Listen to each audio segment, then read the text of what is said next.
Welcome to the Hearts of Men podcast, a journey into the depths of men's hearts where courage meets vulnerability and wisdom embraces integrity. In a world that often measures a man by his outer achievements, this podcast dares to explore what truly defines a man of character. We unpack the challenges and triumphs that shape men's lives, bringing to light stories of resilience, compassion, and unshakable faith.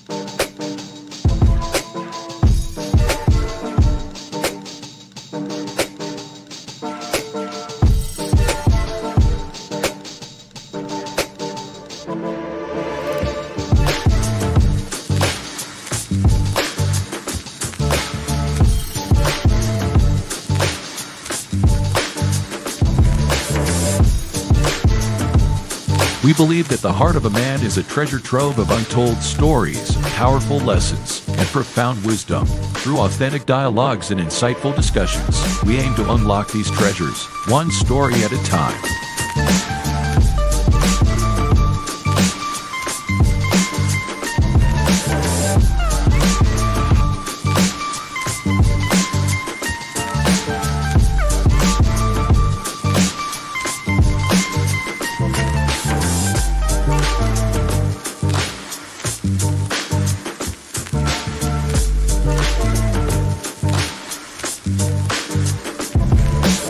So, whether you're seeking guidance, inspiration, or simply a moment of reflection, you're in the right place.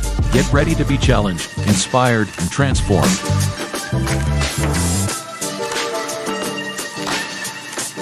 And now, to guide you through this journey of discovery, please welcome your host, a visionary leader and a true catalyst for change, Dwayne Dwyer, but we affectionately know him as the Mindset Coach. Greetings, happy Friday, and all the good things. It is a wonderful Friday. We are here. I know some of us had some long weeks. I'm in my PJs.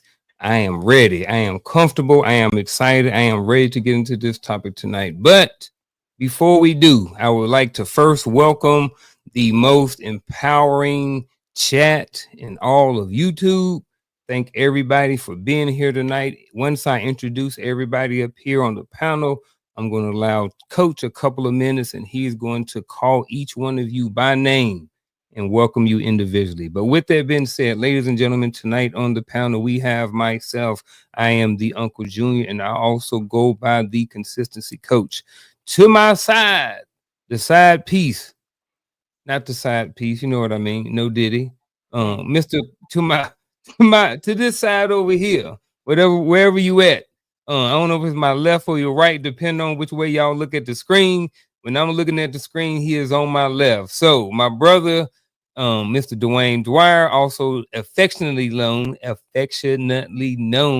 the Mindset Coach. Right up under him, no Diddy, we had the poor man's Dr. Phil, aka Shift Happens, and right beside him, with that crooked looking hat, that Giants fan, son of Timothy, ladies and gentlemen, the Available Man. Gentlemen, it's Friday evening. We are here on the Hearts of Men podcast. How is everybody doing this evening?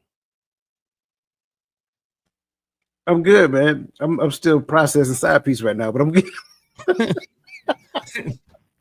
Because I was about to say my left or my right, but I forgot. I think I might have my camera flipped or something like that, so it might look different from everybody else. But you're good, man. That's all love, bro. No, I'm good, man. I appreciate you asking. How about everybody else? Yeah, I'm good too, especially when you said side piece and you came with the smoking jacket on. I was like, yeah, we on one tonight. Bro, I'm ready. Yeah, I'm blessed. I can't complain. Yeah, happy to be here with my brother. Okay, that's what's up, man. Y'all been watching any football this year? Nope, no football. I know them. Know the Lions doing something. Know the Eagles. I mean, not the Eagles, but the Giants ain't doing nothing. The Cowboys ain't doing nothing. But at least Georgia doing good. So that's something. We ain't gonna talk about Michigan. Talk about the Raiders, man. The Raiders. That's what's Hey, up. man. See, They this in what the same. happened. See, this what happened when your little raggedy team out of 50 years finally started winning. Now you want to talk about people. You know what I'm saying? The Lions ain't won nothing since Barry Sanders. Now he talking. The Raiders suck. I know they suck. That's why I I just don't didn't care want him to about it. leave your team out, man. Man, Yeah. somebody said the 100 Bills years mafia. of football, they good, right? My And team is somebody in terrible. the chat said, Adrian said Bills Mafia. Speaking of Bills Mafia, Coach, run down the list like you always do and welcome these nice folks to the show this evening, please, sir. Outstanding. In the spirit of the Bills Mafia, good to see you, Michelle Ray. Welcome to this evening's show. Crystal Everett, good to see you. Africa 1026, good to see you.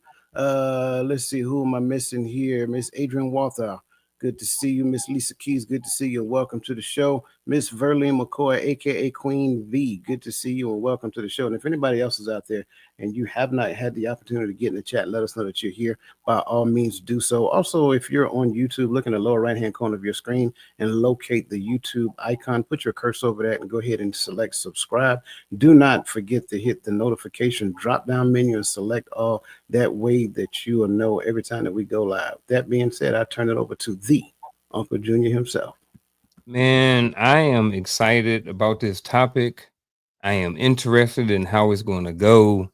I am interested in seeing what thus saith the chat tonight, seeing what they're going to say, what type of questions they're going to have. And I just want to invite the chat tonight. You know, we're going to be talking about 5 questions to ask before choosing your life partner. When you choose your life partner, that's a big deal. You know, some of us up here have been married before, and we can tell you from personal experience that sometimes if you don't have some of these conversations before the marriage or early in the marriage, that you can find out things later on down the road. You know, sometimes, when we were young, I would just be a little honest that I didn't really know. I didn't get the conversation about this is what you are supposed to look for in a wife. This is how you are supposed to maintain yourself as a husband. This is how you're supposed to act. I saw things on TV. I saw the Huxtables, you know what I mean? I saw, different, people on TV talking about, what marriage was. And, we went to church, different things like that. But here tonight, folks, what I want us to do is I want us to kind of unpack 5 questions that I came up with that I think are important before you choose a life partner. At the end of the show, what we're going to do is we're going to have all the men up here go around and they're going to tell us what their 5 questions that you should ask before choosing a partner. And with that being said, I want to invite you guys in the chat or watching at home to do the same thing. As we're going through this and as we're unpacking this, think about what 5 questions you think are important before choosing a life partner. So with that being said, we're going to get into the first question of the night, which is, the talking point is this, or the question is this: are our core values and beliefs aligned? Why is this essential or not? So what they're going to do, we're going to start off with a talking point. The men up here tonight, they have the opportunity to talk about the actual question, or they can take the second question. So, or if somebody in the chat want to know something specific, feel free to type in the comments and ask us something more pertaining to this question. So again, I'll repeat it for these gentlemen and for the chat: are our core values and beliefs aligned? And the talking point is, why is this essential or not? So good evening, family. So on this question, one, why is it essential? All right, it is probably the most essential question in this discussion to me, because everything else underneath it falls in a line here, right? Our core beliefs or values are typically how we decision make, how we problem solve, how we, move throughout our daily life, how we talk, how we act, how we raise children, what we see in the spectrum of the world, right? And what we want to infiltrate into our home. So if we're not in an alignment here, everything from here on is kind of, it comes to a head. It comes to a head because one party is trying to impose their core values or their belief over the others because we believe that our beliefs should shine in our home, right? I don't care who you are. You may not have a vision of who your spouse is supposed to be, but you have a vision of how your home should be ran, right? Of what you will and will not allow, and a lot of that is tied to your beliefs. If we don't believe the same, and a lot of us the crazy thing in America is a lot of us say we believe in the same book, but we got 30,000 different doctrines. So because we both believe in this book, are our beliefs about this book in alignment? If not, then once again we're going to continue to battle in life and battle about how we're going to approach life and approach family and approach this relationship. So it is definitely essential, to me, the most essential one. I think when we try to tackle this question, are our values, core values and beliefs aligned? I'm totally with Gaddy over here, because if they aren't aligned, your core values make up your foundation. And when you don't have a true and a stable foundation, everything else is going to be rocky. So she may come and say, I want a man that's in church. Yeah, he may be in church, but that doesn't mean that the church is in him, the scripture is in him, and he's just going so that he can check that block instead of actually having a relationship. That's why you got to get to know people beforehand, because when we're talking core values, these are the things that's going to make us tick. These, when I get mad, I'm acting out of my core values. When I parent, I'm acting out of my core values. When how I treat people, it comes and it stems from my core values. So when we say, okay, are they aligned? I got to get to know you, because I need to know, are you going to fly off the handle off every little thing? Something happens and you just blow up, and I'm looking like, okay, I thought we discussed this. And do we actually communicate versus, I'm grunting in the morning, you grunting in the evening, and we just walking by one another, not necessarily communicating about our issues, whereas you may have thought, well, I told you how I felt about it. And I'm looking at it like, well, you just voiced your opinion and you walked out. That wasn't communication. That was just you voicing your opinion. So do we tackle problems and see things in the way that we both can consider them the right way?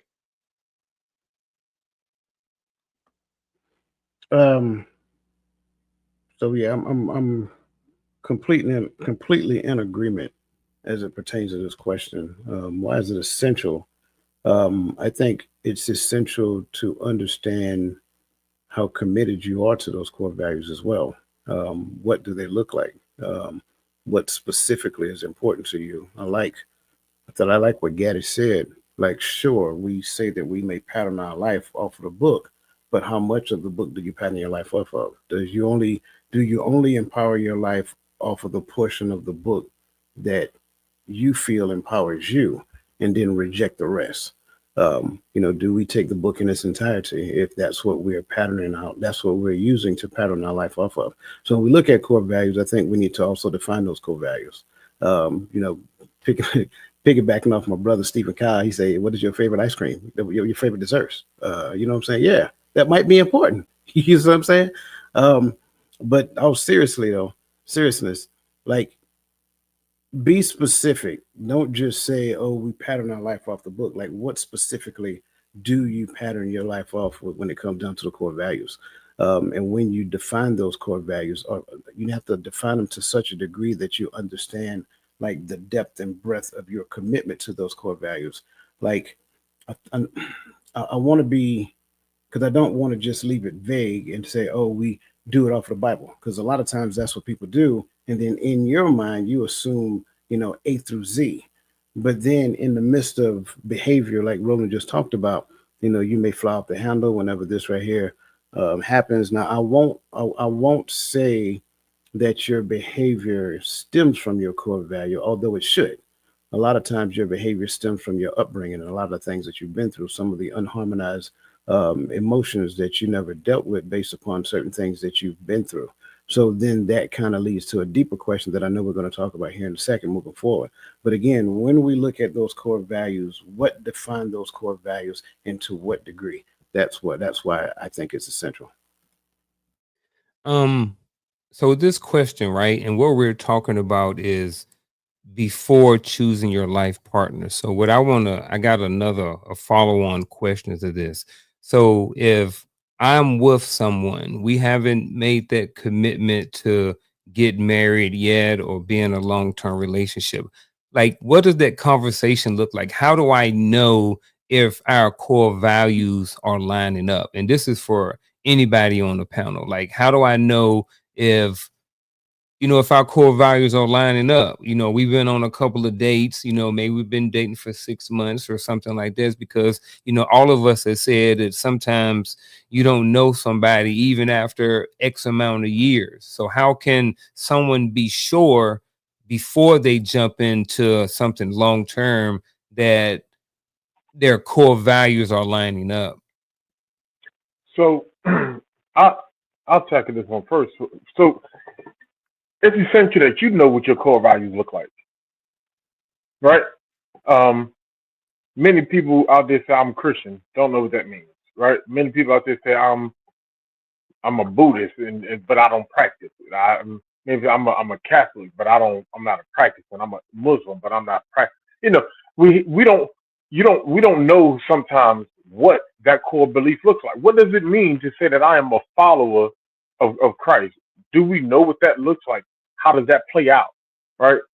You say, know the tree by the fruit that it bears. Do we know what the fruit look like?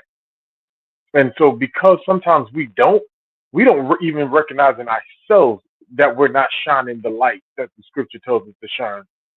And so we have a problem with seeing it in others. So I think to me, that's the first key right there, is knowing what your core values actually look like, expressed out. What does that look like in expression? Then we can begin to first search ourselves and then begin to see what that looks like in our partner. So I think that's half the problem and half the battle, which a lot of us are still trying to figure out what it looked like. We weren't taught properly in the home what it looks like. We saw Big Mama act one way in church, shout her wig off in church, go home and do something totally different. I'm not even gonna talk about that. Everybody know what their Big Mama did. You better leave Big Mama alone. Hey, somebody gonna get you. They're gonna be on you. Hey, that's Gaddy, son of Timothy, 555-555. Call him up. too fast. Tell him what you want. I got you. But I think somebody's mama might have been doing it the right way, but a lot of us weren't really taught the thing that we said that we believe in our home.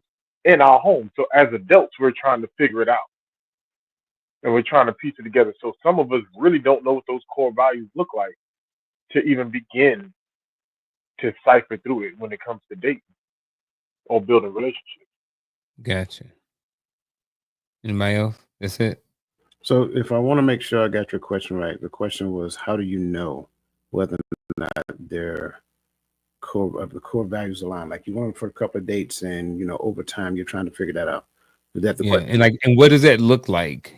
How do I know if our values are lining up? Because I'm looking at it, someone who's listening to this and they hear us talking, but now they're in a relationship. They've been in it for 4 months and they're like, well, how do I know if my core values and hers are lining up?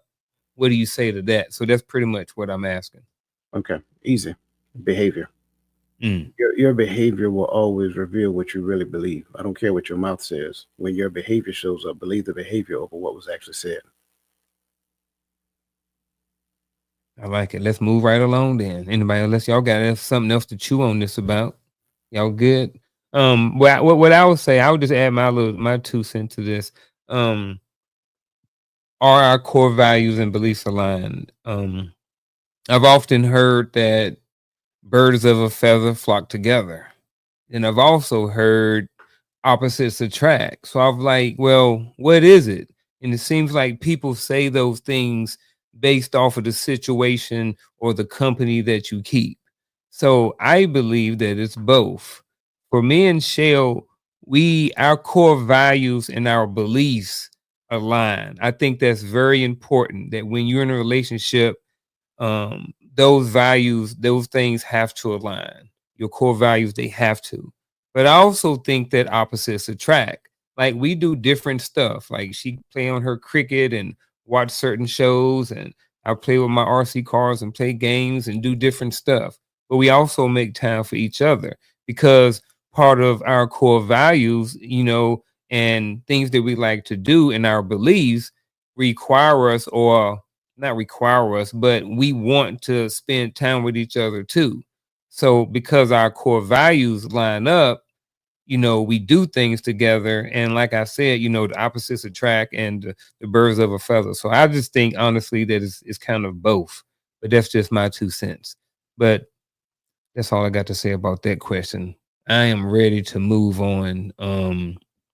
Actually, before I do, I want to bring up a question that we had from Michelle Ray. So first of all, Michelle Ray, I appreciate you for being here this evening with us and joining in the chat. So her question is this: are the core values, beliefs based upon biblical principles?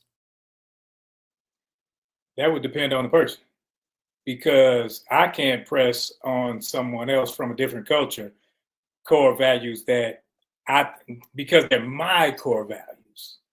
That's why if I get in a relationship with someone who isn't aligned with my core values, there will always be conflict.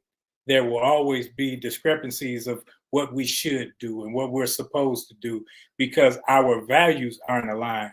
And what we do is we try to fit a round hole into a square peg and make it work, instead of saying, hey, we may be good in a relationship, but romantically and building on this type of relationship, maybe not. It may be business. It may be something else.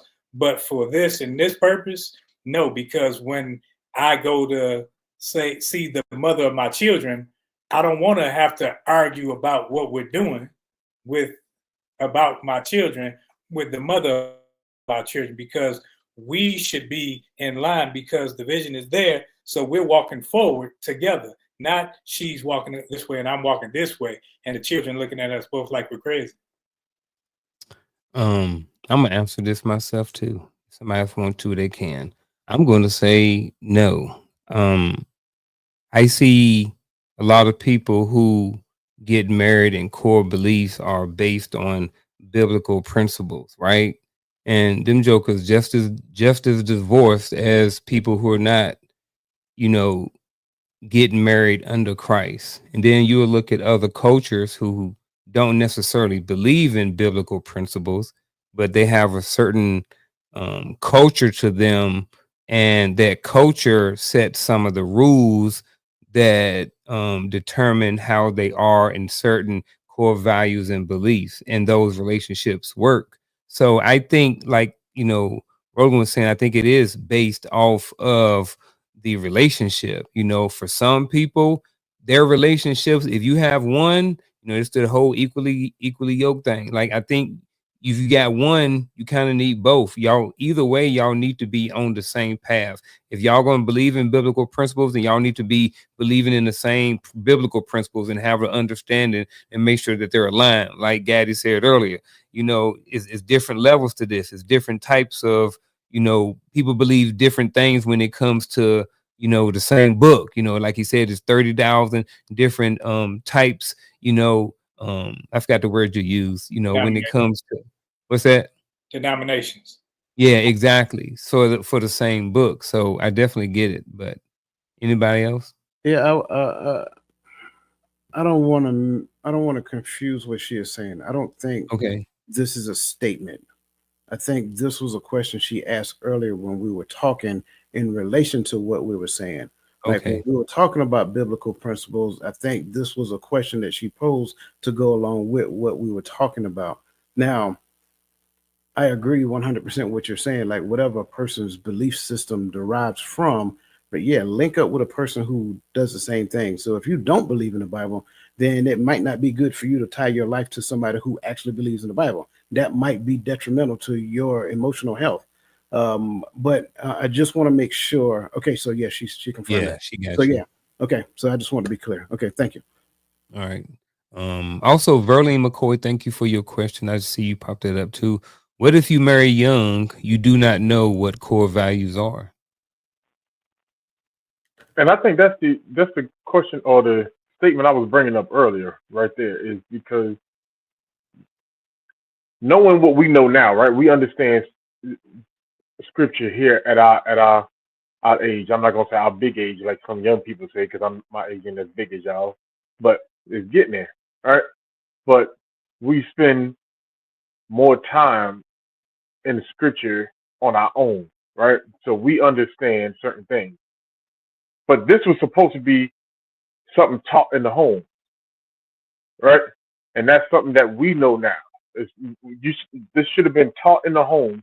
So even if you marry young, you're not oblivious to what the scriptures are telling you to do and be, or whatever that core value of your. Uh, but we don't have cultural core values no more. So some of our parents were making it up as they went along, and some of us are making it up as we go along. And so if you marry young, I don't never tell nobody to run out and get divorced or whatever, what have you. But y'all need to sit down and really start having real conversations. We think marriage should get to a point to where it's just easy, smooth sailing, and we just ride the wave.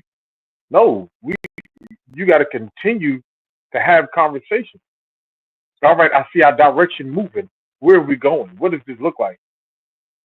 Learn something new. We bring it up. We have to talk about it. What does this look like for the rest of our life then? Sometimes the answer might be, I don't know. I'm just figuring it out. Let's study it. Well, let's study it together. And I think one of the biggest detriments that happens is when you marry young, you're going to go through changes, right? Whether you don't marry or you marry, when you're young, you're going to go through changes. Your ideals of even what you believe, what that looks like changes as you get older, right? What you do, how you navigate through life from 20 to 25, it changes. If you're married at that time, those conversations need to be had when you start reading stuff and studying stuff and being aware of things. Have those conversations as it's changing so that nobody's is felt left behind or taken in the direction that they don't want to go.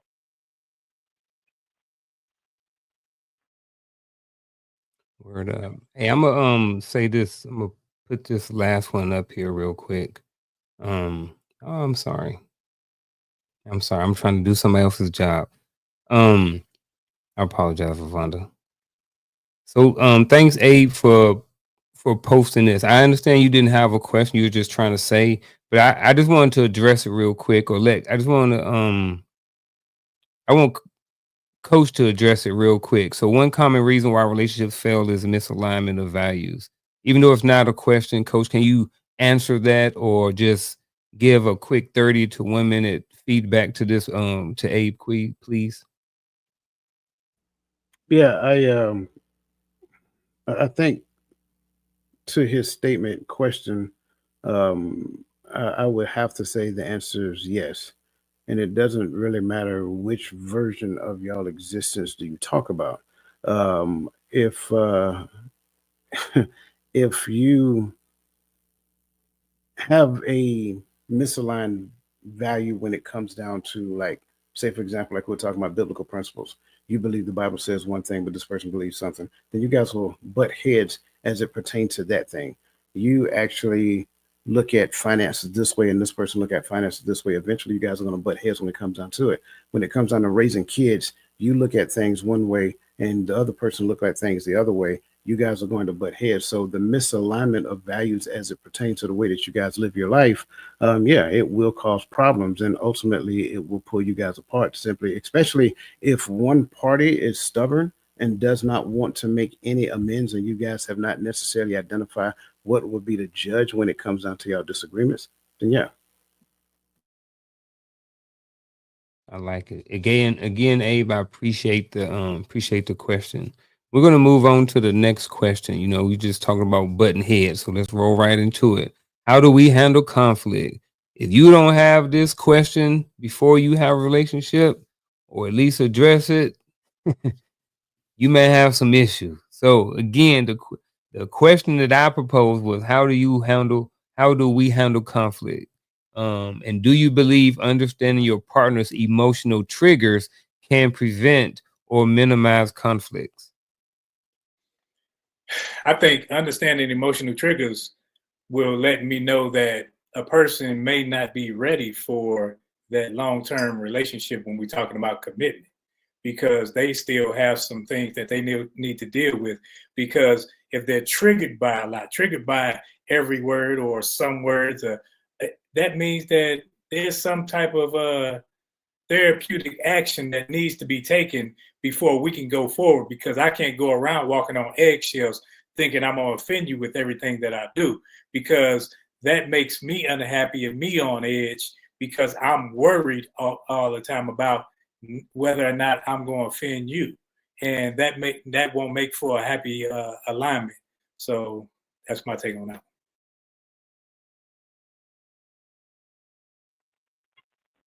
Yeah. I'm gonna leave that how do we handle conflict for the coaches, because I know y'all gonna be real practical with that. So I'm gonna jump down there where my brother was just at. I think it's important that I understand my emotional triggers and my partner understands their emotional triggers. And why do I say it like that? Though I do believe that there is a responsibility in relationships to care and understand each other, you know, and not to purposely.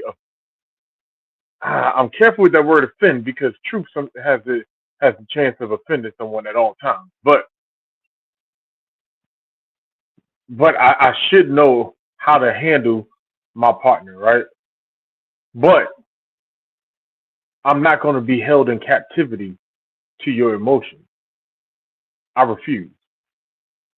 Because what tends to happen is everything I say, after when you realize that I'm going to move with your emotions, then everything becomes an emotional boundary I got to be stuck in, and now I can't speak freely in my own space because you're going to be triggered. That's for you to understand, so that you can work on it, you can grow, you can become more receptive to information. And some people you just can never tell anything, because the moment you tell them that they're not the most perfect being on the face of this earth, they're triggered.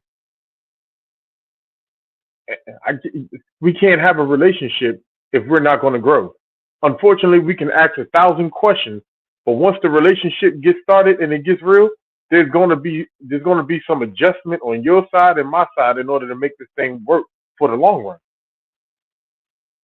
So I think it's important for my partner to understand theirs and for me to understand mine, and for us to work on it.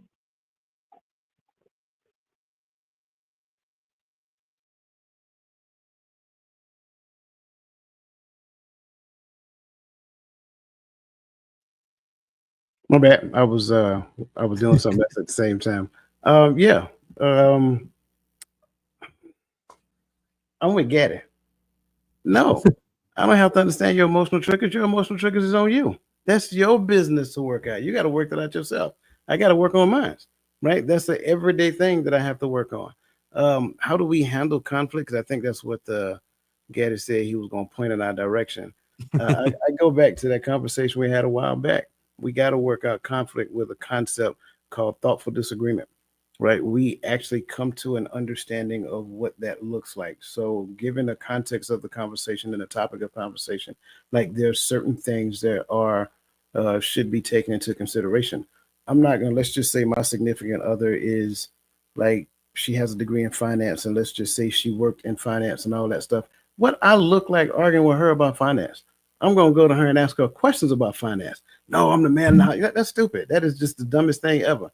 That's an example of what I'm talking about. We're not going to have an argument about finances. Like I will yield. Yes. I'm a butt in real quick, right? Because James Samuel asked a question: what would be considered a conflict? So I think maybe since you're already talking, because I hated that I had to cut you off while you was in mid thought, but I think it may be important to define what considered a conflict before we continue on especially since Gaddy left some meat on the bone for us. So I'm gonna leave James' comment to you, and I'm gonna go back to where I was. So that said, like I said, if she is in the finance arena, I'm not going to argue with her about finances. I will yield to her expertise. That is considered a thoughtful disagreement. And then at that point, the disagreement becomes no more of a disagreement. I get to the point where I start asking her questions because based upon what we're talking about, I need to understand what she understands. I think too many times when it comes down to these quote unquote conflicts, it just becomes a battle of egos. So when it comes down to it, we have to come up with a way. I think for me, regardless, it has to be, and this is what I said earlier, a judge. What is the judge in between a disagreement that we have? Well, the judge for me has to be the word. So whatever it is I'm thinking, and before I say what I say, I always consult the word based upon what it is that I want to talk about. When the word validates what it is that I'm thinking, now I can have that conversation. Therefore, now it's not even a conflict. It's not even a conflict. It's just me relaying my thoughts, given said situation, based upon the doctrine of the word. And if you disagree with me, let's take it to the word and talk about it. That's the simple version for me. That's called, again, thoughtful disagreement. But too many times, what we tend to do is we get supercharged with emotions and we speak from the gut of our emotions, and there is no valid facts or there is no valid thing that justifies how I feel, except for my past experiences, what I've been through before, and what I'm not going to do now. Got it. Now, I guess I'll answer the question. What would be considered a conflict? No, you did. I like what you did there. I ain't got no issue with it. Oh, you already answered the question. Boom, there you go. So you got it. So how do we handle conflict? I think that's a very important question because when people are getting together, that's very important. A lot of times when people go through situations and there's an argument or there's conflict or something or disagreement or difference of opinion, you know what I mean? Sometimes people hold very strong to those opinions. People can be very opinionated about certain things that they believe in. And, when you see those things, sometime early on, sometimes it may be, like you said, someone's always been triggered. Those are signs that maybe this ain't for me. Maybe that person still needs some things to work on, so how do we handle conflict? It's like, that's a question that needs to be asked because when things happen, what do we do? Do you start yelling and screaming? Do you leave the house for 5 days? Like, what do you do when you're upset when there's a conflict? Do you are one of the people who start pointing the finger in people's face? You know what I'm saying? Like, what is it? How do you handle your emotion when you are triggered? So I think that I think that those are some of the reasons why it's so important that couples or people that plan on being in something long term discuss and talk about how we handle how we handle conflict. Do we have any questions? I don't remember. I changed screens. Maybe not. Brand. Okay, I just jump in there real quick. Go ahead. When it comes to this conflict thing, I think one thing that sometimes we forget as men and women in relationships with men or women, however it may go, it doesn't have to be a romantic relationships. Sometimes we forget that I can't forget that me and Gaddy may have an issue right now, but he is still my brother. Me and my wife may have an issue right now, but she is still my sister. So I can't treat him any type of way. I got to treat him like his father and my father are the same. And that's where we go wrong. We, oh, that's my wife. I can talk to her how I want to. They're my kids. No, you a steward, and you may have some sort of quote unquote authority over this person, but at the end of the day, you're just a steward. So you must treat them as he wants to treat them and not you. And when we can get to that point where we can see ourselves under the leadership of him and guidance of him, then we say, okay, how would he want me to treat her? How does he want me to resolve this thing?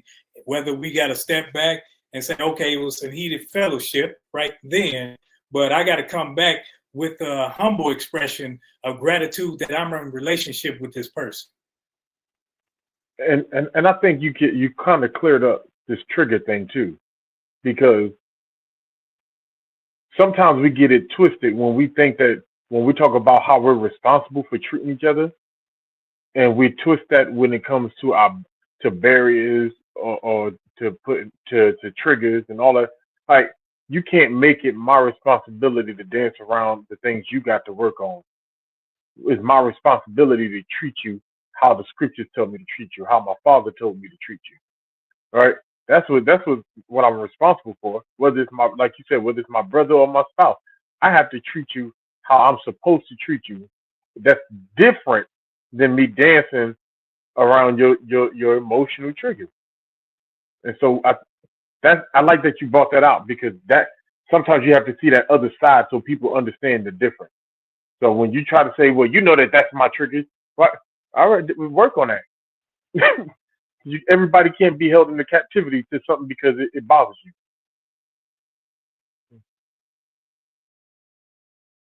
And I get that. Everybody says some really good talking points. We're gonna move on. One of the things that happens oftentimes in relationships is that people grow. Sometimes they grow together, sometimes they grow apart, sometimes people are working on themselves in the relationships, and sometimes people are not. But I think it's very important before people get into that really long-term conversation. You have that conversation about growth. What is your level of commitment to growth? Are you a type of person who you don't do anything, you just let life be life? Are you a person who's constantly working on trying to become a better person? Whatever it may be. So the question is, are we both committed to growth? The talking point is, how do we view personal and joint growth within a relationship?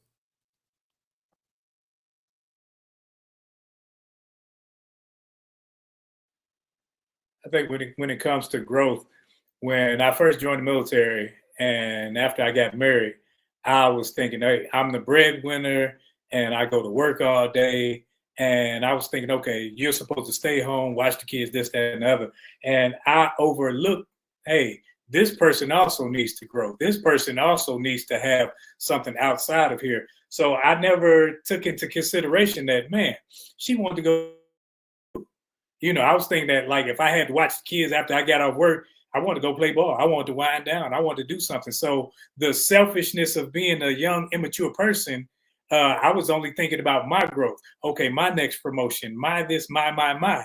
And sometimes, well, at least in my relationship then, I recognized that I was selfish and it was all about my growth. And I never even considered the other person. And that's a stumbling block that many of us, when we get into relationships young, we fall onto that because we're thinking about what we do, how we can move ahead, and the other person is there as a support system and not me to serve them and them to serve me. All right, hey, I'm gonna jump in there. I'm gonna mix it up a little bit, right? So I remember, I keep hearing the word Bible come up today, right? And I know some of us been in some relationships, and we've been thought at some point that we may have been holier than thou, right? And I've heard a whole bunch of stories about husbands, trying to beat their wife up with the word, right? And now this where I'm talking about this joint growth right here, right? There I've seen people saying that, hey, you know what? We need to pray together. We need to read the Bible together. We need to go to church together. Everything when it comes to growth in their spirituality, I've seen couples where everything they do is together. That's what they believe. And I've also seen some of those couples to break up eventually, you know. So I think that, I want to get to some of that right now. I feel like, well, I'm thinking that, we keep talking about biblical principles, we keep talking about the Bible, but that's something that I've always heard. So I want to kind of unpack that. So what are y'all thoughts on, the joint growth within the relationship, especially when it comes to what I just said versus doing my own personal thing?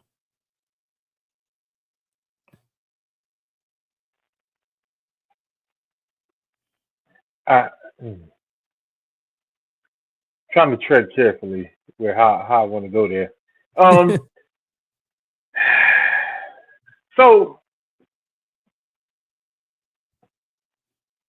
I talked about earlier, like that we have all these different denominations and all these different belief systems that come out of one book, right? Is one book, one truth, right? There's one God, one truth, right? Now you might believe in a different God, than the God of the Bible, right? But we're talking about the book. We're talking about this book, right?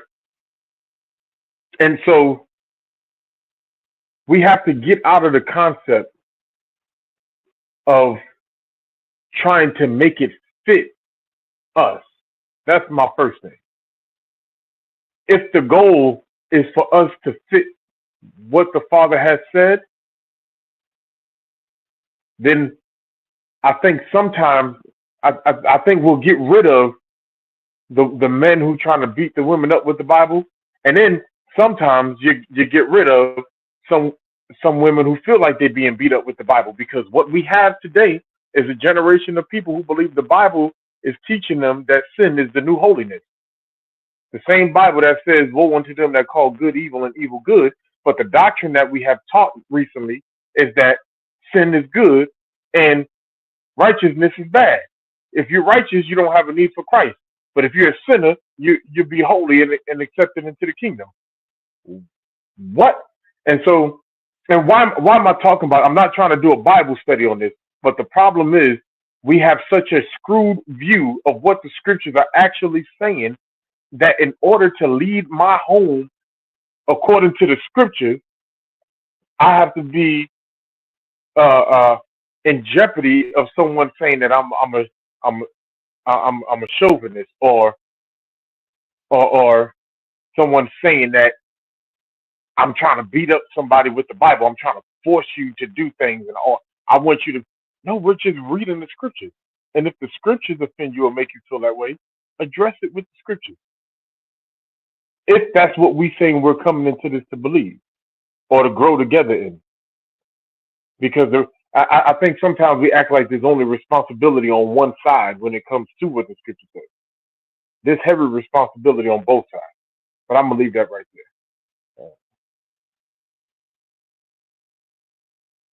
So y'all thoughts on, I want to know a little bit more. I think he did a good job, but I don't know if he really hit the nail on the head as far as what I was trying to get to. The main thing what I was trying to get to is that when you have couples in a relationship, and when they're in the Word and they're going to church and they're living for Christ and stuff like this, should they be, what does it look like with the joint growth versus the personal growth? Because like I said, I've seen couples and they kind of like force or really, make it clear, say, hey, this is what we're supposed to be doing. We're supposed to pray together. We're supposed to read our Bible together. We're supposed to read, the love languages book together, whatever it may be. So what do y'all say to that? I think that you have people who have been manipulated to think that whoever the man or the woman of God that leads certain places is supposed to tell me what to do, tell me how to live, tell me how to move. So what happens is I can use what that person says as ammunition against my spouse. Or I can, it's like, no, if who's leading the house, my house, him or me?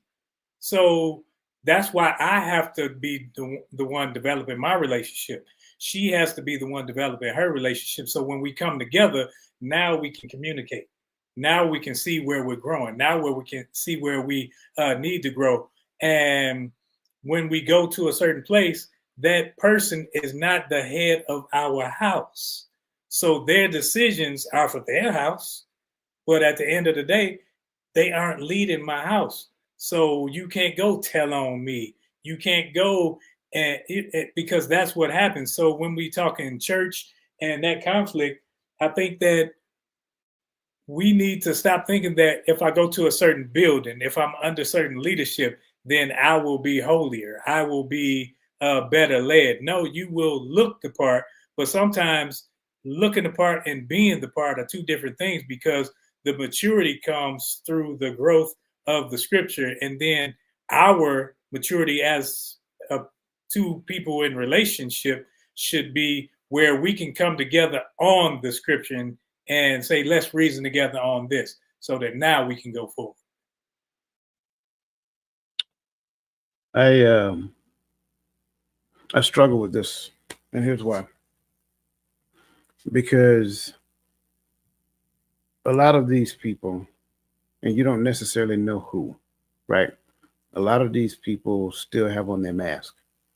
And so a lot of what you're seeing and or hearing is because that's what they want you to believe. They're doing a thing because it fits their narrative of what the marriage is supposed to be.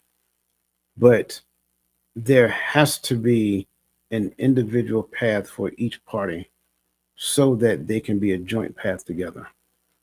And I tend to say it like this: either we're going to grow together or we're going to grow apart, but growth is not an option.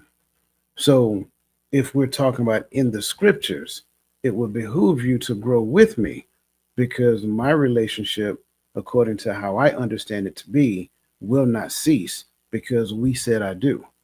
So ideally, I would like for you to grow with me.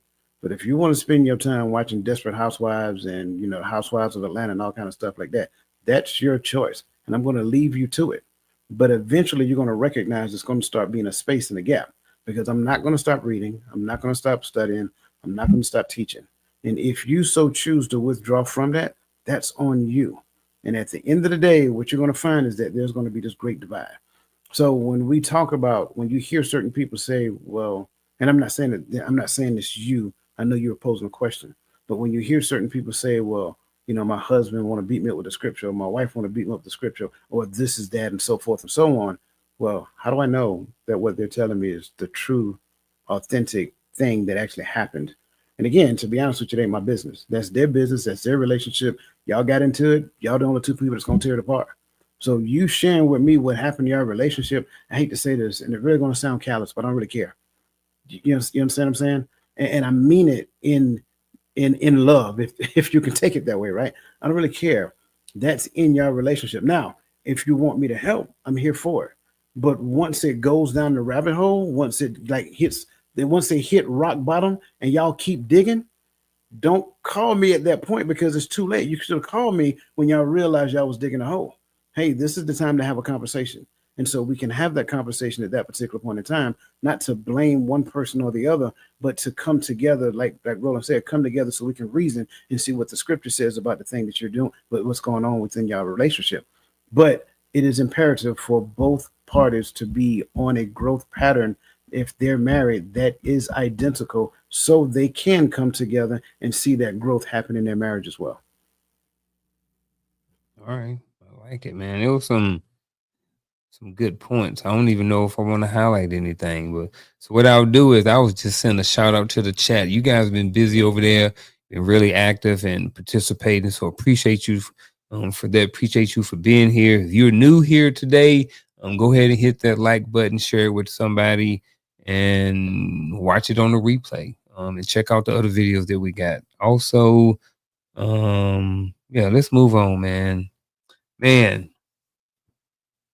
One of the things that I want to talk about, and I think is really important, is what are our roles and responsibilities are going to be. What are expectations for roles and responsibilities? A lot of times people get into relationships and they hadn't had this conversation, and they think that they're going to marry this woman, and this woman going to come in and she's going to cook every day, and she's going to clean up the house, and she's going to have her apron on, and when you come home, she's going to be all dolled up and just excited to see you.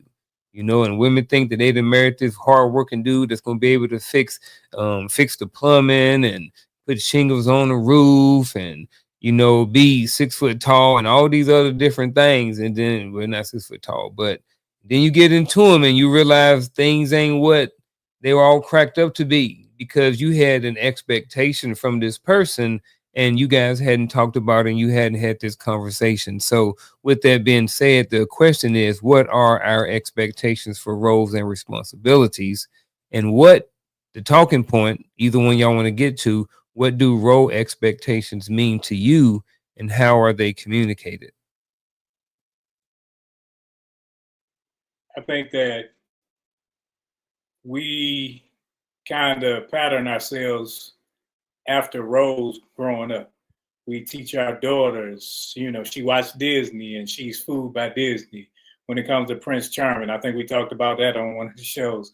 And so what she does is she has Prince Charming in her mind. She has Denzel on the movie on her mind. She has all these things on her mind, but she ain't with Denzel. She with you.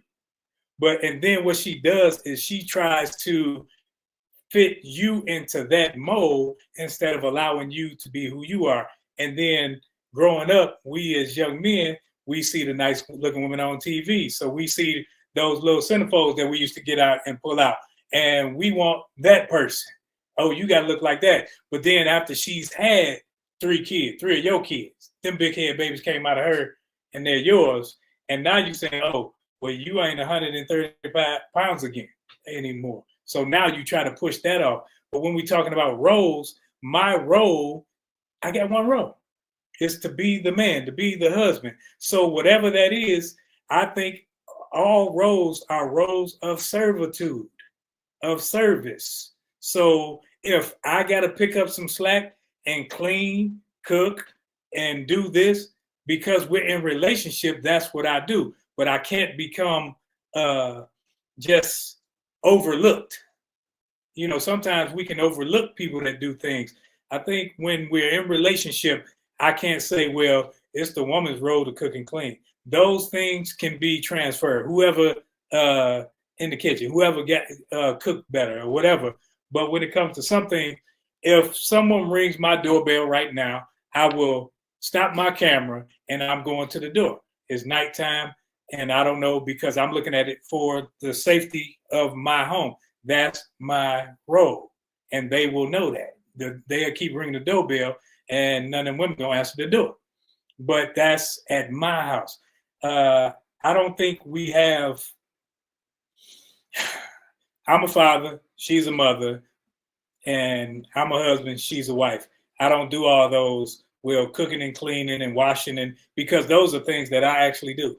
And because I don't look at it as a role for a woman. So because I do those things and I like doing those things, but it doesn't minimize my manhood. Sometimes we think certain roles minimize our manhood, so we don't want to do it. It's your job to cook, it's your job to clean, and you got your drawers over there in the corner looking like a new set of furniture.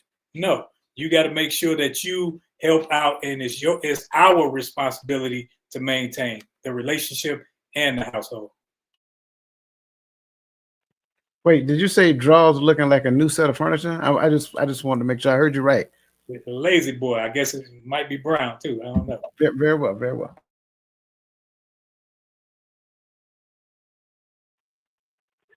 Yeah, I try to stay out of this conversation of roles. If we're not going to talk, and so this goes back to the previous conversation, how we view roles and responsibilities. This is why I said that first question is the most essential, right? What are our core values and beliefs, right? Because what are we basing this concept of roles off of? At the end of the day, I'm not a man, and you're not a woman. And I hear my brother, and it's the conversation that always comes up, right? But at the end of the day, everything becomes transferable, means everything becomes one person's responsibility at the end of the day. And every time I hear this conversation and I have this conversation, and I'm not here I don't want to start an argument with nobody, but when I hear this conversation, there's always the men transferring everything to the man. And so it becomes the role of everything is the man. And so at what point do we identify what is? And I think because we're afraid to hurt feelings, we don't like to say the role of a woman, because the moment you say role of a woman, they're already ready to fight, cut you, snap their fingers, clap their hands, and twist their neck, right? Not all women, right? So please don't jump me in the comments. I love y'all. But I think we do this so often that the only thing we ever talk about is what the role of the man is. And it becomes the role of the man is to be everything. Well, I could be single and be everything. So what is the woman bringing to me other than the sexual value? If I'm the one, if I'm going out working all day, coming home paying all the bills, right? Now, granted, I'm not saying both parties can work, right? But if I'm the one paying all the bills and then I'm taking up 90% of the housework so that she's not tired, I might as well be single. Because what are we doing? What am?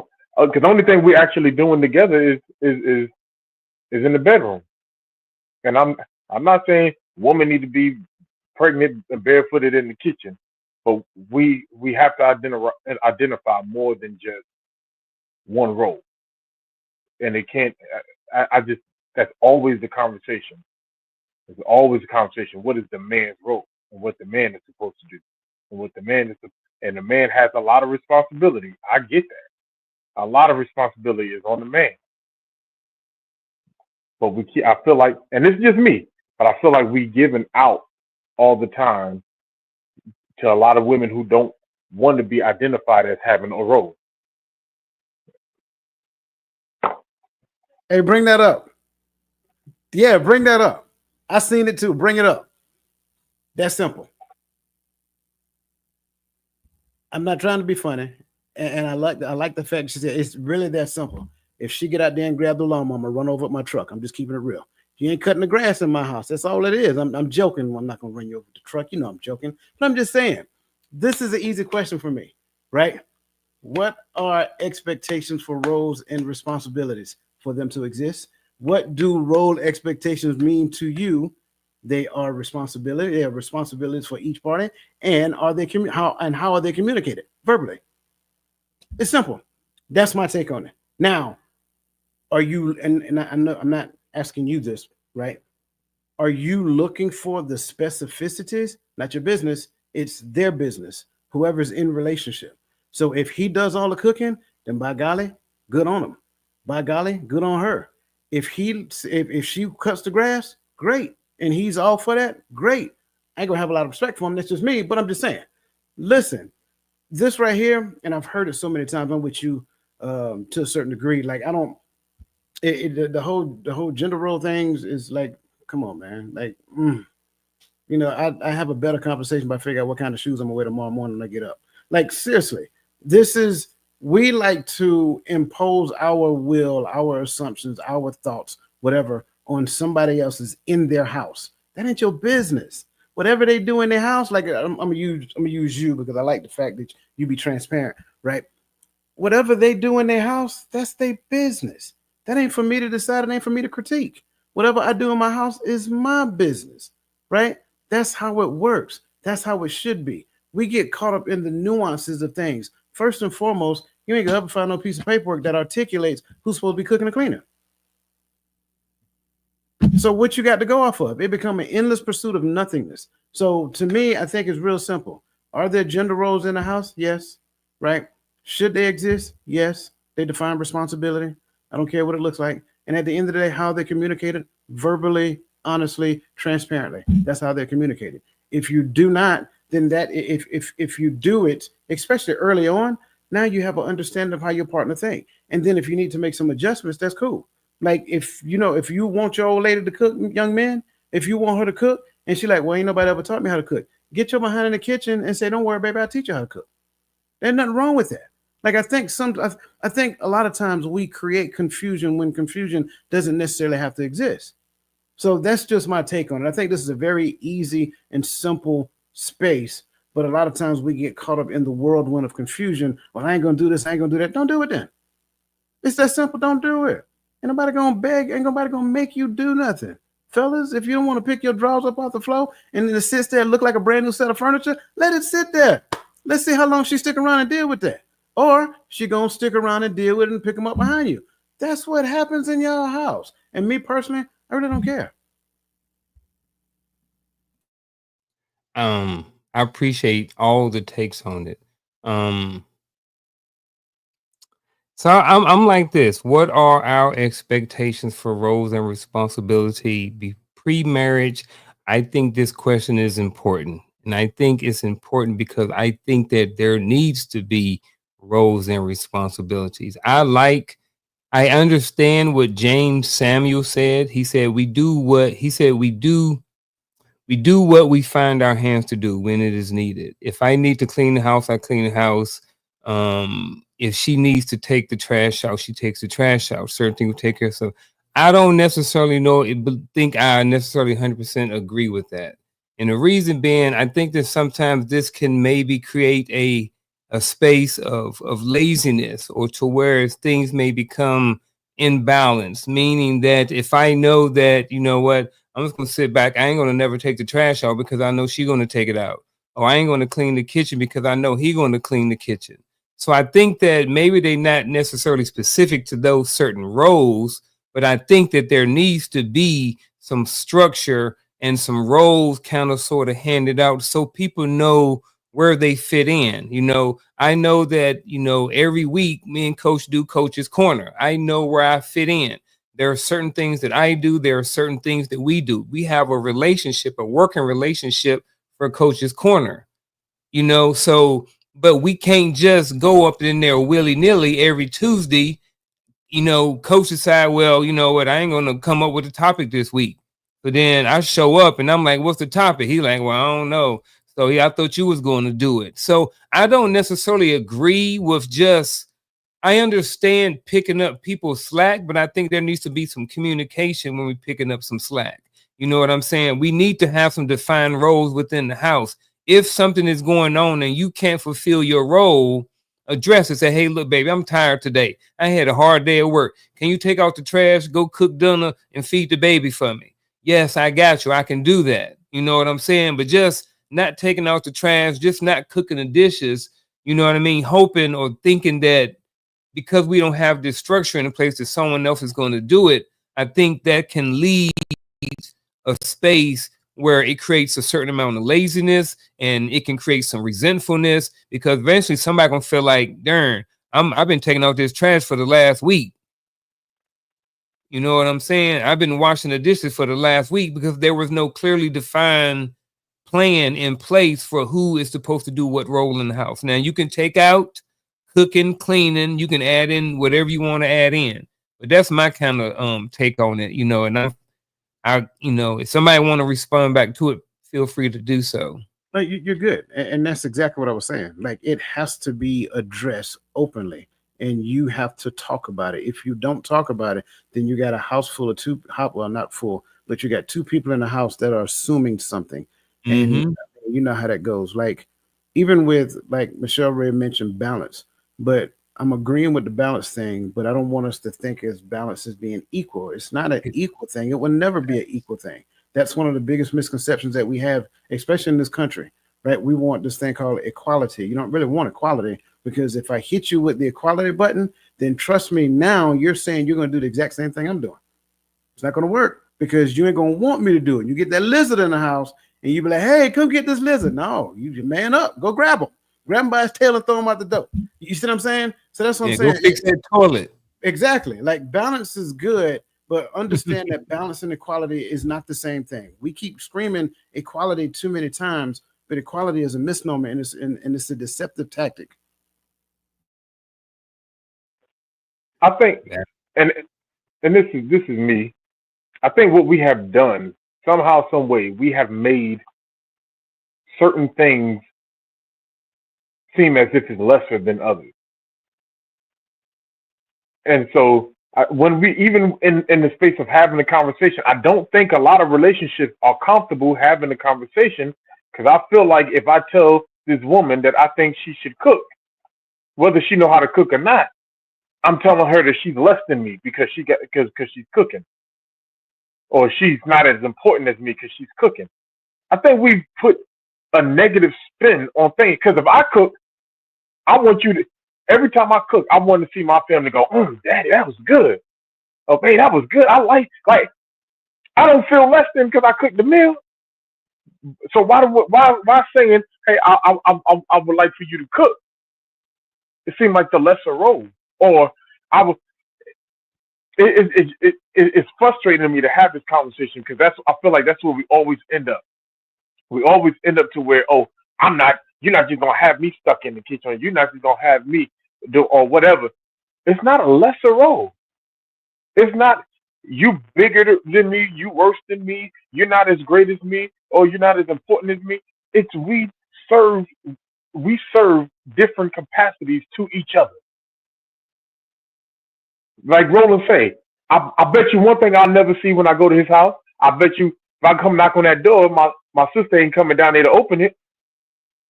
I could put my last dollar on that because she's not going to get in the way of any attacker or any intruder in that house. She's not going to be able to step into that role. So there should also be some clear understanding on the other side of things that she shouldn't allow him to step into as well. You get what I'm saying? So and I do agree that is the balance versus the equality as well. So I think we got to get out of that mindset that if you cook a meal, you're less. If you pick something up, you're less. There's no lesser or greater. We just serve two different capacities to one another to make the thing the whole. Whatever we identify that role looks like. How And you know me, I will. Hey, ain't nobody cook. Chipotle closed at 10. And if you ain't had it, get that brisket bowl. But Chipotle closed at 10. And I think what works in my house may not work in Coach's house, so that's why you two have to have communication to see, hey, like I think Coach said, she may not be good at cooking. So, hey, we can take a cooking class or we can do this. So don't make arguments out of things that aren't the main thing. Because the main thing is us being within the relationship, glorifying him. Us arguing about whether or not you had to eat some Cinnamon Toast Crunch last night because ain't nobody cooked is asinine. Did you eat? You ate. So now how do we rectify the problem and stop coming up with problems and come up with solutions? All good stuff, man. I'm glad we went a little bit further with this. I'm really glad we did.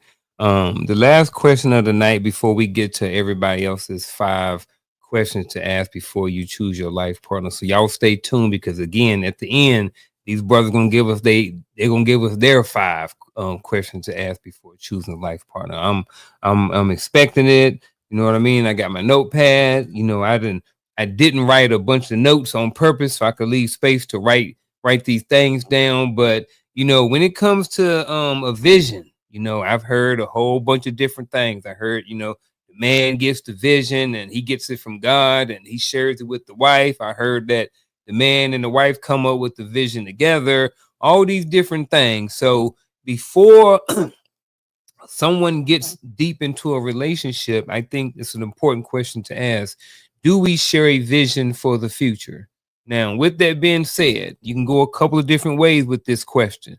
Who creates the vision, or how flexible or rigid should the vision be? So, gentlemen, we got a couple of different ways to go on this question. Chat, if you want to chime in, you want to know something specific, feel free to add to the conversation. The Most High creates the vision. He does. I believe that he gives the vision, right? And we're talking about the overall vision of the family, right? To the head, right? To the husband. But the husband is responsible for proper articulation and understanding of what that vision is. That's what I believe, right? I think when we start talking about should it be flexible or rigid, it depends on the vision, right? Hold up real quick. So pause. So you said that God gives the husband the vision? Yeah. Okay. Can he also give it to the wife? Because some people say, well, what about the wife? God's not a respecter of persons. So can he not give the vision to the woman? But he's also not I'm a man. Just asking. I'm not sure. I'm just really asking. No. And so just like Numbers also said, he's not a man that he shall lie, nor the son of man that he shall repent. And he said it to where the husband is the head of the wife as Christ is the head of the church, right? Now, with that being said, the moment if he gives the vision to the wife to give to the husband, the wife now takes the position as the head over the husband because she's the one with the direction.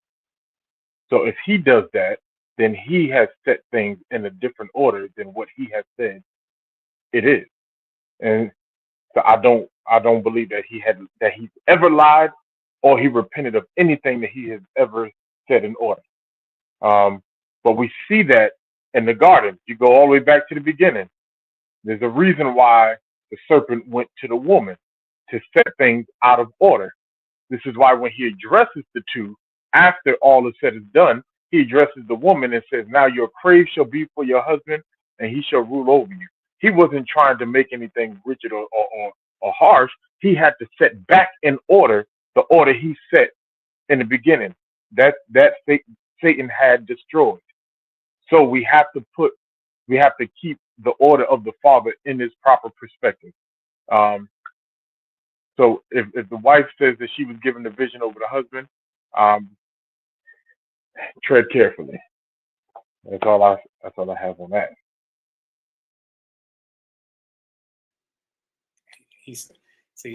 Gabby done threw that out there. It's like, whoa.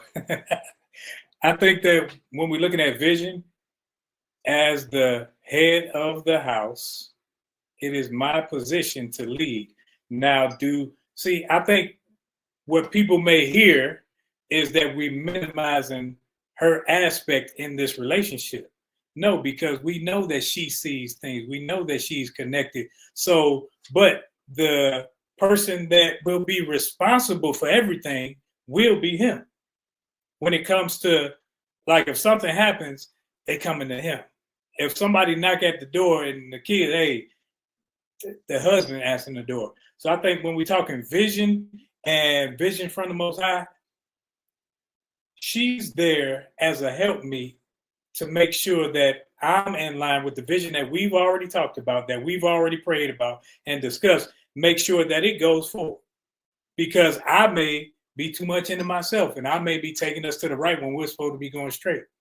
So she's there as a companion to make sure, hey, babe, we supposed to be going this way. Not, I don't care what you're doing, I'm going this way.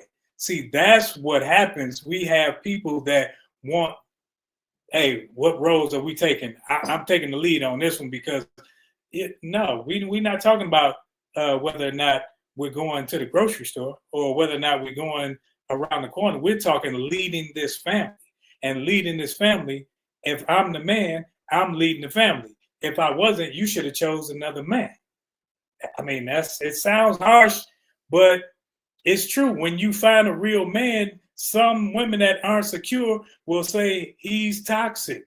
No, he's just simply being a man. He simply knows what his vision is for himself, for his family, and you either get on board or get off.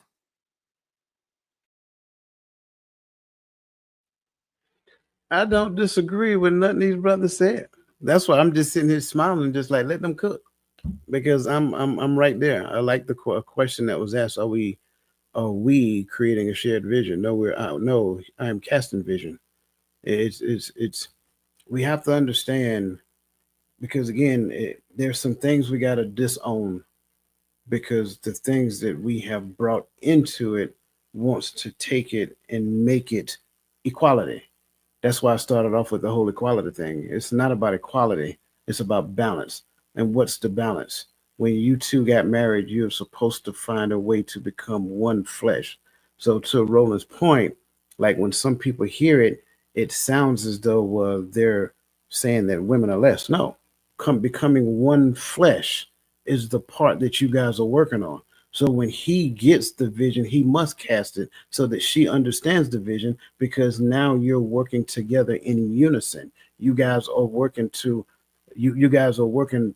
that you two can fulfill the vision together. That vision also not incorporates the two of you, it incorporates everyone in your household. So if you have children, they're a part of that vision as well. Now, when they get grown and all that other great stuff and they decide to move on, that's a thing, but then that's more of a Western thing. Because at the end of the day, we're supposed to create something so that they can inherit, so that they can take over and, start running and controlling and things of that nature, because they grew up in it. That's how it's supposed to be. A lot of times we like to, and I do this a lot for the sake of understanding. We like to look at things from a corporate structure. This is the thing that you can't look at from a corporate structure because there's only one CEO of the company. So when you hear it from the perspective of a relationship, you're thinking what you know, and that's work. And work says there's only one person in charge and one person, so and this, that, this, and the third. The only thing that applies there is like I think it was Roland said, there's one person that's going to be solely responsible. There has to be one person that's responsible. However, comma, and if you don't believe me, go back and read Genesis chapter 1. I'm sorry, Genesis chapter 1 through 3.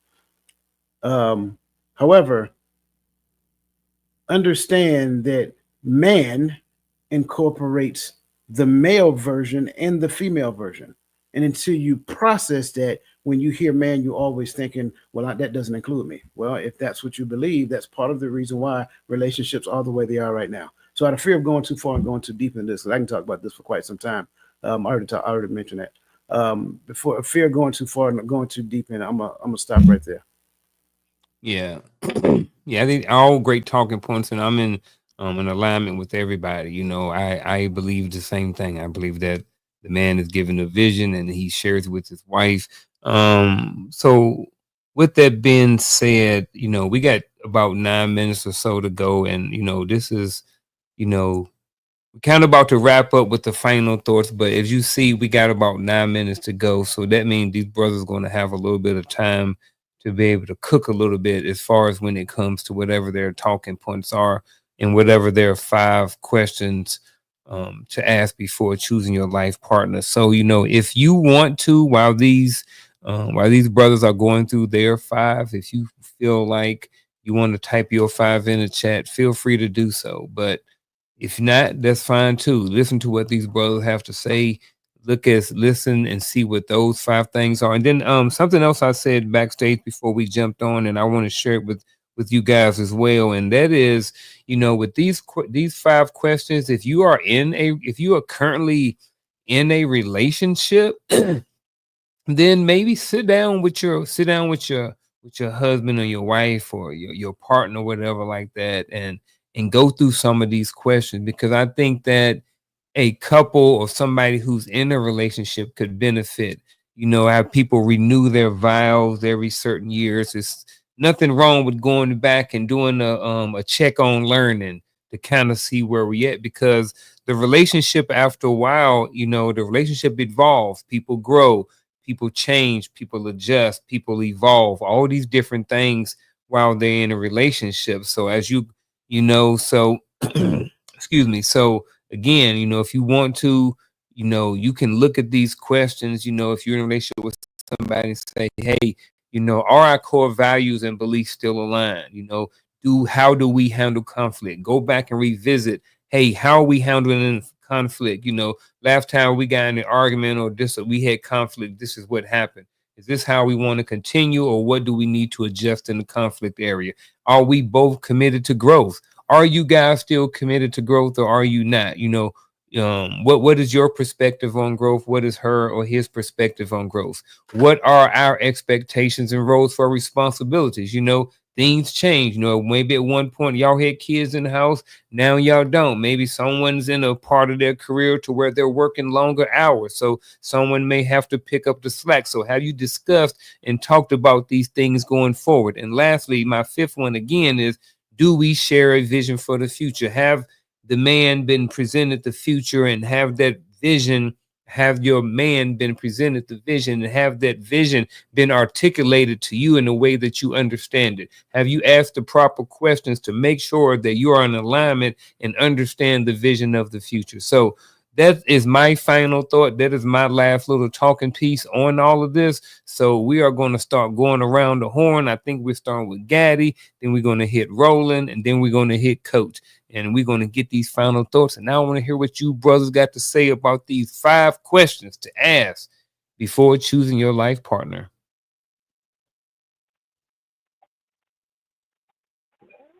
Good evening. So when we talk about 5 questions, so for me, it's more of 5 conversations, right? First one has to be about what we believe, about our belief. And can we articulate that? Can we have a discussion about it? Can we talk about it? Because a lot of the things that we talked about today all falls back to me under the umbrella of belief. So that's a conversation that needs to be had. The next is in alignment with our belief. Now, if me as a man, I'm going to ask the woman what is her viewpoint of what the responsibility of the wife is, and just to kind of see where her mind is at concerning relationship. And I think for women, it should be the opposite, because we may not know everything. I can't tell a woman how to be a woman, but I do know that there are some things that I may or may not want, right? That might be deal breakers for me. And if I'm only focused on what she wants for me to be, then I'm setting myself up to be manipulated to be something that I may or may not be. So the question is, what do you, as the woman, see the responsibility of the wife is? And that's a conversation. Third, how do you handle your finances right now as an adult? How do you handle your finances?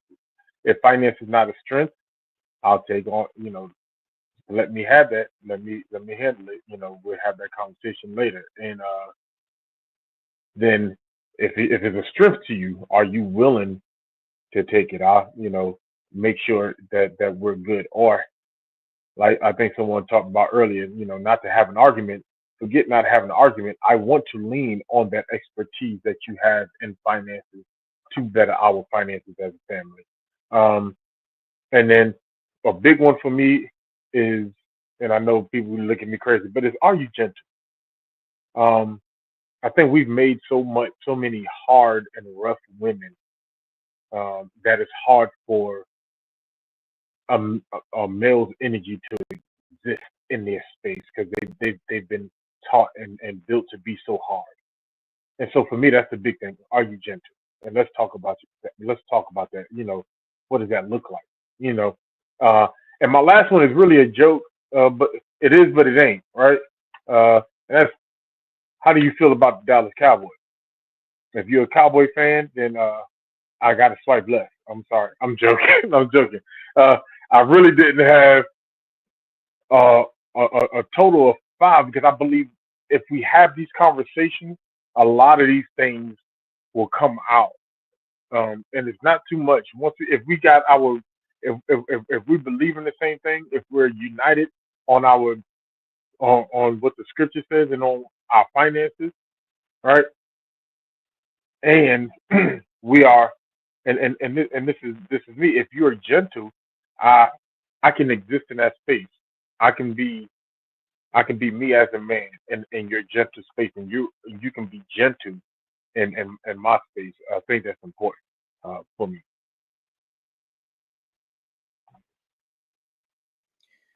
I'm gonna throw these out here in no particular order. First and foremost would be, are you seeking a greater relationship with the Most High?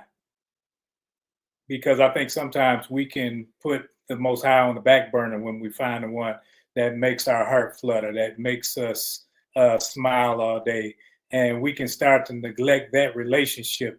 And I think I want someone more connected with him versus me, because at the end of the day, if they're more connected with him versus me, then we will minimize the problems that we have within the relationship when it concerns things of that nature.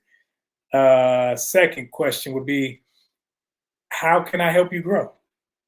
How can I help you grow? And where do you see yourself being? Where do you see yourself being within this relationship, and as an isolated person? Where do you see yourself being? Do you have goals? Are you goal oriented and things of that nature? Third is finances. We got to talk finances, because if you have a 320 credit score and I have an 850, we aren't necessarily going in the same direction, or there may be situations that you're still holding on, that's holding you back from growing in that arena, where I can't trust you in certain areas with finance because you've already shown that you aren't responsible. Raising kids, that's 4. Raising kids. We got to come together on raising kids, because I hate when people say, if I'm a man and I was a single father at one point, I could never say, well, I want a Mother's Day present because I'm doing all this by myself. No, that makes you a great father, outstanding father to some degree, but you still have your flaws. So as us both raising children, how are we going to raise these children? How are we going to have them look at the world and at themselves so that they can be better examples of not just us, but of the Most High? And 5, have you healed from all your past hurts and traumas? And have they been identified? Because sometimes we go into a relationship not healing from things that held us back in the past, and we hold on to them like badges of honor. And whether you being poor, whether you know things, whether there may been molestations, there may have been some things that you haven't healed from, and within this relationship, something may come up where the other party doesn't even know about it, and then you're triggered by that, and it stunts the growth of the relationship to a point to where now you want to just separate instead of actually dealing with it. So before connecting those two unions, make sure those things are dealt with by professionals so that you can actually move forward in a healed manner. It's just like when Christ said, "Will thou be made whole?" He didn't ask if she wanted to be made well. Will you be made whole? Some of us aren't whole out here. We're merely thinking that we're healed from certain things, but not from other things. But when you're whole, you realize that when I have Him and I'm connected to Him, I don't have to have this holding or walking around with a cloud over my head, because I've dealt with it, I've handled it, and I can move forward with my head held high. When I don't, then I'll still have those triggers. And those are my 5. All right. I'm just going to run down the 5 real quick, then I'll go back and talk a little bit about them. In order, number 1 is faith. Number 2 is love and commitment. Number 3 is forgiveness. Number 4 is conflict. And number 5, got to have the money talk. First and foremost, when it comes down to faith, what role does faith play in your life?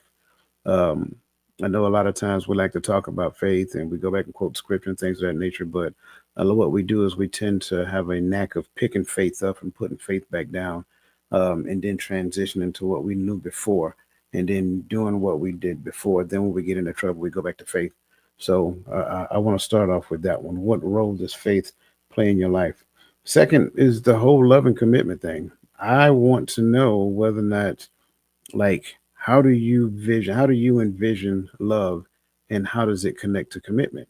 A lot of times what you'll find is that love can be articulated as this, and I hate to minimize it to like pie in the sky, but kind of like what Roland said earlier, it's more online with a fairy tale. Like somebody's going to, pull up in the middle of the night in their horse-driven chariot and come and swoop you away and steal you away from your situation.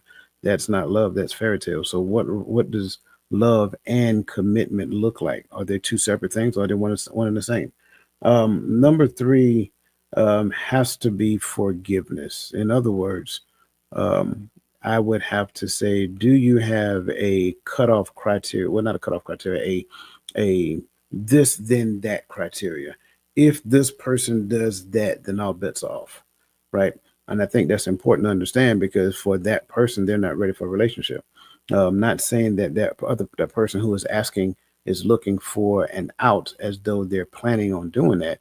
But if a person does that, then this, they need to still work on themselves. Like, these questions will actually reveal to you where that person is within the scope of that thing. Number 4 is conflict. And I know we talked about conflict, but this one is more along the lines of how do you approach it? Because sometimes what you'll find is that some will struggle in the space of conflict. They're open to resolving it, but I'm not going to make the first move because I think I was right, or I know I was right, or whatever the case may be, or they're conditioned to not make the first move. If that person approaches them, then they'll open up and have that conversation. So do you feel that somebody needs to approach you first in order for conflict to be resolved? And then, of course, like I said, the money talk. Statistically speaking, money is within the top 3 of relationships ending. So if you do not have the money talk, you're literally setting yourself up for failure. And so we got to have the money talk. Like, how do you view, like, do you have a plan when it comes down to money, or do you just go to work, get paid, and you spend your money? You may invest, that's fine, but what is your long-term plan? Are your goals in your life, is it linked to your financial plan? And if not, then, well, that's another thing. So those are my 5: faith, love and commitment, forgiveness, conflict resolution, and money matters. Oh, I'm done. I don't got nothing else to add to it. But what I will say is I want to go through y'all have some great ones. So if you're in the chat or if you're listening to this, if you didn't write them down, then you're missing out, because y'all just had, you just got a whole bunch of good things and conversations that you can have with somebody before you decide to, not before you decide, but a conversation that you should probably have before you get in a relationship. And if you are in a relationship, maybe go back and revisit some of these things. Nothing wrong with going back, doing the check on learning, seeing where you are in your relationship, but I want to go through the chat real quick before we roll out, because I want to put y'all out there. Y'all spend a couple of minutes, y'all been with us all night, and you took the time to write something in the chat. So I want to acknowledge y'all. And there was some good ones in here too. Lisa Key started off with, what does your faith mean to you? Understanding how he lives out his faith. Then after that, we had Michelle Ray, the most important person in the relationship. Who is the most important person in the relationship? That's a good one. We heard about that a whole bunch, while we over here. Abe came along right after that and said, what role should extended family play in the relationship? Appreciate you for Abe for that. Abe got another one with, how are we going to stay connected while maintaining our independence? Brittany Jane, how do you prioritize your relationship? That's a good one too. Not saying that any of them are not good. Some of them stand out to me more than others. That's all. Crystal Everett, who your people? But that's a good one though. That was a good one. Michelle Ray, are you dating to marry? Being intentional with your relationship, I think is very important too. Michelle Ray, is there a time limit on how long we are in this relationship before we place expectations on marriage? I think that's very good, important conversation to have before you get married. Empowering Perspective Podcast, who your people is. You know what I mean? But that's real talk. You better ask and don't end up dating your cousin. Last thing you want to do is be sitting on the couch with somebody in the mail come in and she got the same invitation to the family reunion that you got. I'm just saying, I ain't never been there, but I don't think I want to be in that situation. So appreciate all y'all for joining in the chat and being with us this evening. I'm not going to close this out, but I'm going to say my last piece, and then I'm going to let Coach plug in anything that he want to add to the show, as far as other shows and topics and different things like that. So I just want to say again, I appreciate all y'all gentlemen, telling y'all publicly, I really appreciate y'all. Whenever you lead in the show, it's always good to have good conversations and people who can and have the conversation. So I appreciate y'all for every word that y'all said today. Appreciate the chat for being with us. We know it's Friday night. Y'all could be anywhere, but you guys chose to be with us tonight. So appreciate you. Appreciate every word that was typed in the chat. Make sure before y'all roll out, hit that like button, share, subscribe, all of those different things. Coach, I'm pass the ball over to you. All right, man. I greatly appreciate it. Hey, just want to put out there and remind everybody we got a lot going on this weekend. Tomorrow morning we got a community meeting at 0930. So make sure that you follow the link and sign up and make sure that we're there. Immediately following, we also have a webinar that starts at 10:30, The Secret to the Purpose-Driven Life. So again, make sure that you're showing up for that one as well. It will be great to see your smiling faces as we go through these talking points. Then, of course, Sunday morning at 11:30, we have Sunday brunch on TikTok, led by that young man right there. It's always going to be a great conversation at the backyard barbecue. That's what I call TikTok. So everybody come out there and have fun and enjoy ourselves. as far as admin stuff, I think that's about it. Don't forget, click it's still pinned to the top of YouTube. Get your free download. So everybody, make sure you click on that and get your free download for this conversation, because again, it builds based upon the conversation that we had this evening. So that being said, that's all I have. Am I closing us out? You closing us out or me? Okay. That being said, I'm gonna echo what Unc said. I greatly appreciate everybody present, everybody on the panel, everybody in the chats, everybody in the chats. I greatly appreciate you. You guys are adding a lot of value, lots of value. Oh yeah, I forgot Bible study. Bible study. Thank you, Crystal. Bible study Sunday at 2 on TikTok as well. And you can find that in on TikTok. It's you go find my icon, _mindset_coach. And then you just hit the subscription, and then that will make it possible for you to join the Bible study. I'm leaving it open for the not open. I'm leaving a preview zone for the first couple of weeks, but then afterwards the previews turn off. So I'm just putting that out there. But nonetheless, again, as always, we greatly appreciate you guys being here, spending time with us. You could be any place else on Friday night, but we value your presence being here, and we don't take it lightly. That being said, you guys have a great rest of your evening. For those who are going to join us in the morning, we'll see you in the morning. For everybody else who's not going to join us for the rest of the weekend, you guys have a phenomenal weekend, and don't forget to let the best version of yourself be a blessing to somebody else.